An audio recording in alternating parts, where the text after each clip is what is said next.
Hi guys, Wizard of Audio here. I'm going to take you through some of the more advanced features of Pro-Q by FabFilter.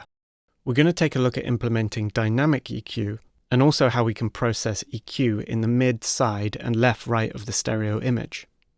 To enable dynamic EQ, hover over any band and right-click and select Make Dynamic. You'll then see a new EQ curve appear above or below the band.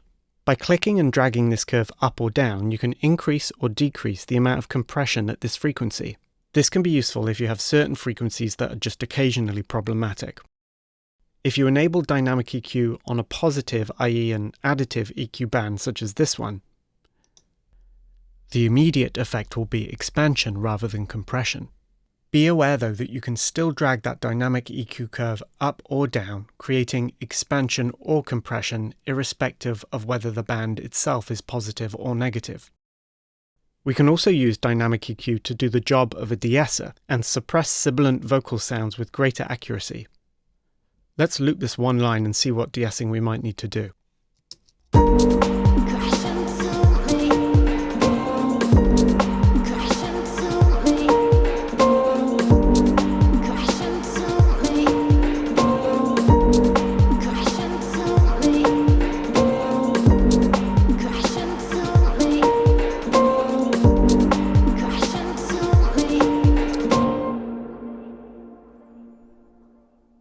I now want to show you how Pro-Q handles mid-side processing and how we can apply EQ to certain parts of the stereo image.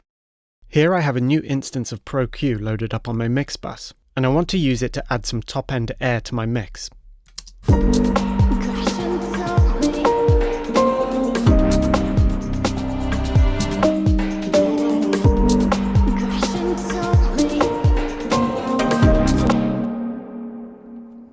So right now I've added a normal high shelf EQ, but I want to see how it might sound if I apply that EQ to just the sides rather than the entire stereo image. In the options beneath the band, if we click where it says stereo, this opens a list where we can choose where we want that band to be effective. We can choose just the left channel of, in this case, our mix bus, the right channel, the stereo, which is the default selection, the mid of that track, which is defined as everything that comes through the dead center of the image, or the side, which is everything except that mid content in our mix, i.e. all the stereo information. Let's see how this band sounds now and compare it to its previous stereo setting.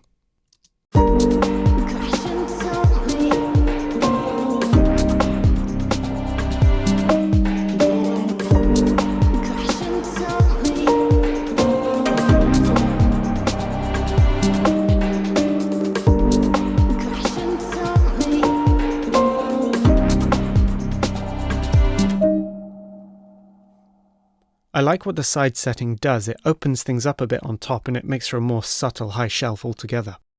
This feature of Pro-Q can also be used for reducing any stereo bass information that we might want to take out of our mix. If we add a low cut band to our mix, as default it will be set to side only as that's what we last added, and we can now adjust this band to eliminate any unwanted stereo bass in our mix.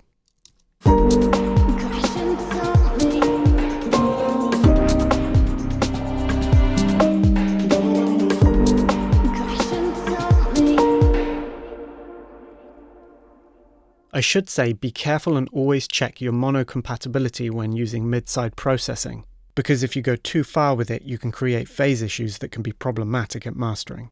If you have any questions on mid-side processing or dynamic EQ or any other of Pro-Q's advanced features, please put them in the comments below.